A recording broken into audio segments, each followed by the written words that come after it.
కొత్తగా YouTube channel start చేసిన వాళ్ళు డైలీ వీడియోస్ అప్లోడ్ చేయాలా? ఏ టైంలో అప్లోడ్ చేయాలి? ఏ టైంలో అప్లోడ్ చేస్తే ఎక్కువ వ్యూస్ వచ్చే ఛాన్స్ ఉంటుందని చాలా మంది కన్‌ఫ్యూజ్ అవుతారు. మీరు గాని కొత్తగా యూట్యూబ్ ఛానల్ స్టార్ట్ చేసుంటే నేను లాస్ట్ వీడియోలో కూడా చెప్పాను. షార్ట్స్ అన్నది అప్లోడ్ చేయండి. డైలీ 1 వీడియో అయినా పోస్ట్ చేయడానికి ట్రై చేయండి అని చెప్పి. మీకు ఓపిక ఉంది అనంటే 2 వీడియోస్ అయినా పోస్ట్ చేయండి. మార్నింగ్ ఒకటి, ఈవినింగ్ ఒకటి. ఈవినింగ్ ఏ టైంలో పెట్టాలి అంటే 6-9 లోపల పెట్టుకోవడానికి ట్రై చేయండి. ఎందుకంటే ఆ టైంలో కాలేజ్ నుంచి వచ్చినోళ్ళు ఉంటారు. అండ్ ఆఫీస్ నుంచి వచ్చినోళ్ళు ఉంటారు. చూసే అవకాశం ఉంటుంది. రీచ్ అన్నది వెళ్తుందనమాట. మార్నింగ్ ఒకవేళ పెట్టాలి అని అంటే 7-9 లోపల పెట్టుకోండి. అప్పుడు కూడా రీచ్ వచ్చే ఛాన్స్ ఉంటుంది.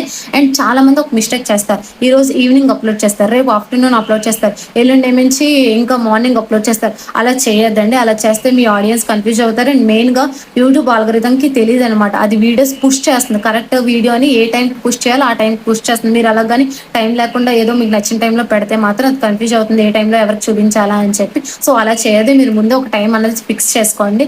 అండ్ నెక్స్ట్ ఇంకోటి ఏంటంటే, మీరు ఒకవేళ వీడియో అన్నది చేసేసారు, బట్ ఆ రోజు అప్లోడ్ చేయడం మర్చిపోయారు. అలాంటప్పుడు యూట్యూబ్లో ఒక సెట్టింగ్ అనేది ఉంటుంది, షెడ్యూలింగ్ అని చెప్పి. మీరు వీడియో అప్లోడ్ చేసేస్తే ఏ టైం అన్నది సెట్ చేసి పెట్టేస్తే అదే అప్లోడ్ చేస్తుంది ఆటోమేటిక్గా. మీకు వ్యూస్ కూడా వచ్చే ఛాన్స్ ఉంటుంది. ఇలాంటి ఇన్ఫర్మేషన్ కోసం మన ఛానల్ని ఇప్పుడే సబ్స్క్రైబ్ చేసుకోండి.